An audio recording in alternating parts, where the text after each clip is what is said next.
I've been coming to Jersey for the past 27 years, and as such, my entire life has been marked by coming to places like this to go rock pooling. Part of what I've always really enjoyed about rock pooling is that you just never know what you're going to get. It can differ massively depending on the seasons, on the time of day, even on the weather.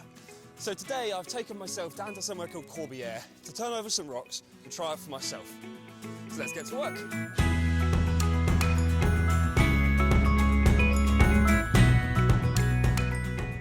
Jersey's a very unique place because it has a huge tidal fluctuation, which means that at low tide, vast amounts of rock are uncovered and available for rock pooling.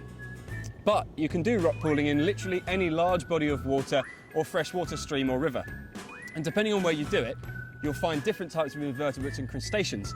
But what's really important is that when you leave the habitat as best you can as you found it.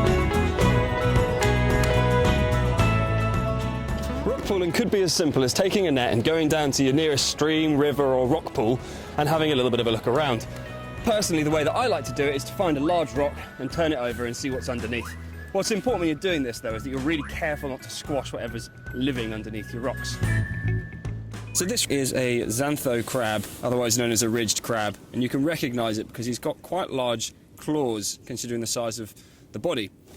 And xantho crabs are also known as ridged crabs because they have this ridged back to their bodies. All crabs have got 10 legs, 4 on each side for walking and 2 on the front, claws, that are used for self-defence.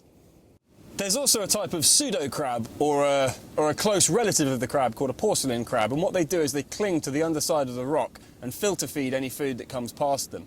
You can tell they're not true crabs because they've only got 8 legs rather than 10.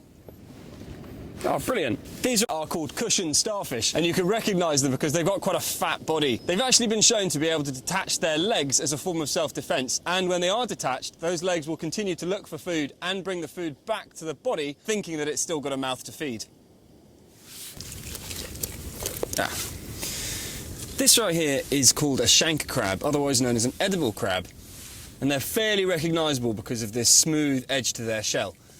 The way that they defend themselves is not by going aggressive with their claws, but instead they turn themselves into a pebble. This one's quite a small one, but they can reach kind of sizes about the size of your fist.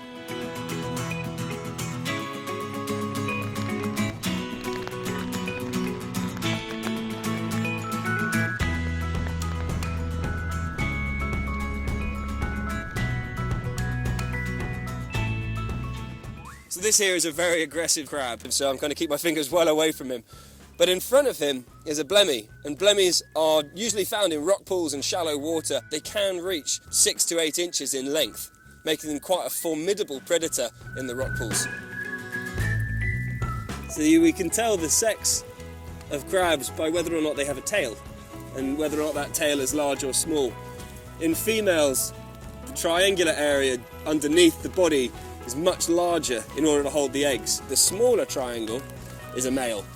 During the Second World War, when Jersey was occupied by the Germans and food was rationed, the Jersey folk used to come down to the shoreline to collect winkles. Winkles are a type of aquatic snail, but you need to collect quite a lot in order to get a good meal out of them. So the light is going and the tide is coming in, and so I'm going to beat a hasty retreat. I did, however, find some really interesting stuff in the rock pools today.